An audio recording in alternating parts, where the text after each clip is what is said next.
ሰላም ጋይስ እንዴት ናችሁ? ሰሞኑን ይሄ ቪዲዮ በጣም ማህበራዊ ሚዲያ ላይ እየተዘዋወረ ነው እና እስቲ አስተያየት እንስጥበት።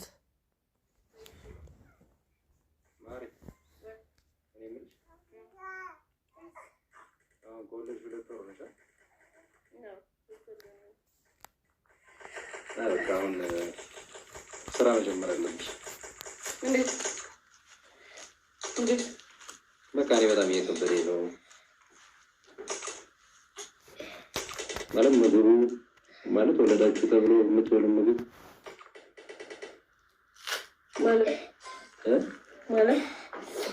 በቃ አሁን ይሄ ሳህን ማለት ነው። በፊት ሻይን ነበር የሚያደርገው የተሻለ። አሁን አንቺ ከወለድሽ በኋላ ፌድ አደረገ። ምን ማለት ነው?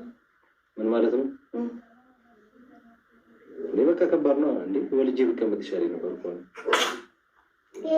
ማለት ወጥተሽ ብታገዢኝ ደስ ይለኛል። ከሁለት አሁን ፈረንጅ እኮ በአንድ ሳምንት ወጥቶ ነው የሚሰራው። እኔ አበሻ ኬት እንደመጣ አለ ፈልጌው ነው የተቀመጥኩት። እኔ ፈለገሽ ሆናል አልኩ። አሁን እኮ እየወቀስኩሽ እኮ አይደለም፣ ግን በቃ አሁን ለምሳሌ አሁን ሁለት ዳቦ ነው ያቀረብሽው አይደል? አንድ ዳቦ ብታረጊ፣ ይሄ ደግሞ በማከም ብትጨው እንዲህ በብርጭቆ ይሆነ። አንዳንድ ጊዜ ትንሽ ለምን ብታስቢ ወጥቼ ተሯርጬ ነው የምመጣው። ይሄን ነገር ስለማቀባረል እንዴ ምን አገናኘው ከማጥባቱ?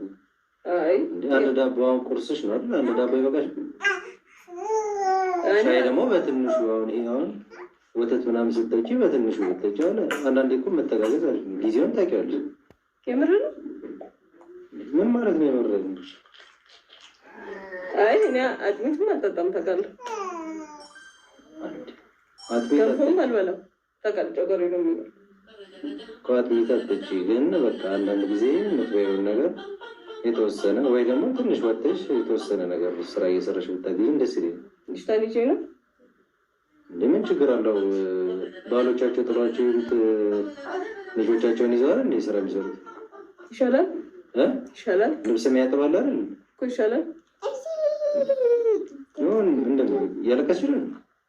አይ ነው አለቅሳለሁ እንዴ እንድታለቅሽ እኮ አይደለም እንደዛ ያልኩሽ።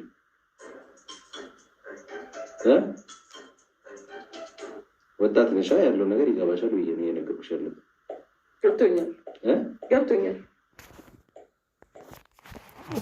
በጣም ተሳዝነው ማለት ይህ ቪዲዮ ምንም ያህል ፕራንክ ቢሆንም ጠቅላላ አድርገን ስለሁላችንም ስናወራ ግን ሴት ልጅ አራስ ቤት እያለች የምታሳልፈው በጣም ከባድ የሆነ የሳይኮሎጂ ችግር ነው። ማለት በጣም እንክብካቤ ትፈልጋለች። ይህም ማለት ሴት ልጅ ካረገዘችበት ጊዜ ጀምሮ እስከምትወልድበት ወልዳም ልጇ 3 ወር ምናምን እስከሚሞላበት ጊዜ ጀምሮ ከዛም ሊያልፍ ይችላል የስሜት ቀውስ ውስጥ መግባት ትገባለች።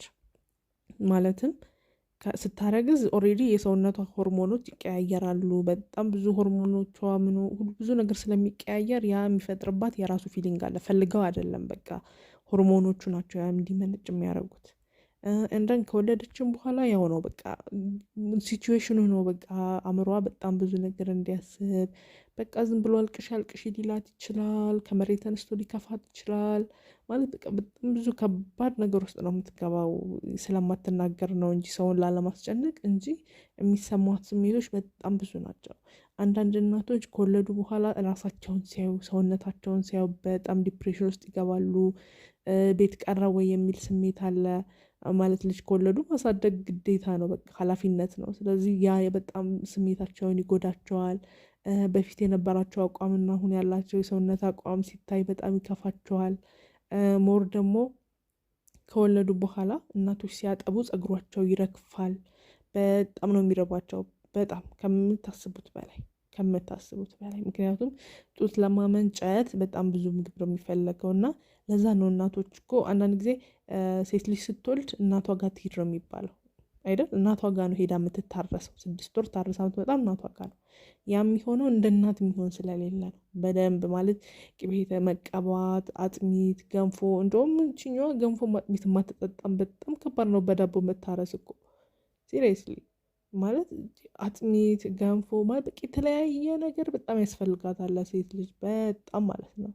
አሁን ዘመናዊ የሆኑ ነው እንደዚህ በጁስ በምናምን ሰውነታቸውን እንዳይወፍር ራሳቸውን ከዲፕሬሽኑ ከሰውነት እንትኑ ለመገላገል ብለው በጁስ በምናምን ይታረሱና ከዛ በኋላ ቶሎ አቅም ያጣሉ ማለት ወገባቸው ቶሎ ጁስ ምንም ጥቅም የለው ቶሎ ወገባቸው አይጠነክርም። በቃ ቶሎ ልፍስፍስ ነው የሚሉት ከዛ በኋላ ማለት ወገባቸው ይንቀጠቀጣል። ነው እንዴት ብዬ ላስረዳችሁ? ሴት የሆናችሁ ትረዱኛላችሁ። ብቻ ግን በጣም ከባድ ነው እና በተቻላችሁ አቅም ባሎች እየሰማችሁኝ ከሆነ ሚስቶቻችሁን ተንከባከቡ ከእርግዝና እስከ አራስ ቤት ድረስ። ሴቶች ከሆናችሁ ደግሞ እባካችሁ ራሳችሁን አትጣሉ። እንዲሁም ራሳችሁን በጣም ተንከባከቡ። በጣም የዚህን ያህል ስሜት ደግሞ በጣም በከፍተኛ ሁኔታ የሚሰማችሁ ከሆነ ሳይኮሎጂስት አናግሩ። ኖርማል ነው ማለት በቃ ይፈታል። ሰው ከሳይኮሎጂስት አንድ ሳይኮሎጂስት ቢኖራችሁ የምታወሩት በቃ የሚሰማችሁን ስሜት በውስጣችሁ ከምታፍኑት ማለት ነው በጣም ሪሊፍ አለው ሲሪየስሊ። እና ራሳችሁን ተንከባከቡ። ሴቶች ራሳችሁን አትጣሉ። ብዙ ሴቶች ከወለዱ በኋላ ነው በቃ ለልጄ ነው የምኖረው ይባላል። ነው አንቺ ስትኖሪ ነው ለልጅሽም የምትኖሪው። ስለዚህ ራሳችሁን ተንከባከቡ። በጣም ጠንካራ ሆኖ ያው ይሄ ቪዲዮ ፕራንክ ነው ግን እንደ ሪያሊቲው ነው እንጂ ይሄ ፕራንክ ነው። ሶ እንደ ሪያሊቲው ግን ሁላችሁም ሴቶች ራሳችሁን ጠብቁ፣ ራሳችሁን ውለዱ። ባሎች ደግሞ ተንከባከቧቸው፣ ሲሪየስሊ ተንከባከቧቸው። ይሄን ይመስላል። አመሰግናለሁ። ሼር፣ ላይክ፣ ሰብስክራይብ አድርጉ። ወዳችኋለሁ።